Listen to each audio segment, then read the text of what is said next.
আপন বাবা মেয়েকে রেপ করে, এটা কথাটা একদম বাস্তব। আপনারা টিভিতে দেখেন না, নিউজ দেখেন না, খবরে দেখেন না? আপন বাবা মেয়েকে রেপ করে দীর্ঘদিন ধরে। আচ্ছা, কথাটা কিন্তু সত্য। এখন আমি বলছি বলে, তাহলে আমি কোথায় ছিলাম? কেউ যদি কমেন্টে বলে তুই কই ছিলি, তাহলে এটা কেমন দাঁড়াইলো বলেন তো?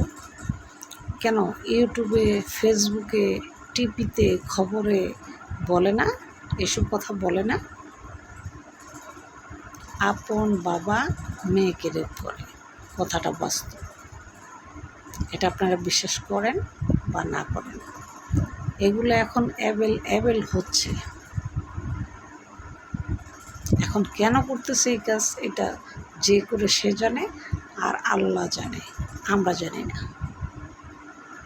বুঝছেন? তার মানে এই না যে আমি খারাপ, আমি কোথায় ছিলাম, আমি কোথায় থাকবো। আমি খবরটা নিউজেই পড়ছি, আমি খবরেই পাইছি, যার কারণে আমি আপনাদের সামনে বলি যেন আপনারা সতর্ক হয়ে চলতে পারেন। এই জন্য এটা আমার অপরাধ না। বুঝতে পারছেন? মানুষকে খারাপ ভাবার আগে 10 বার ভাইবা নেবেন।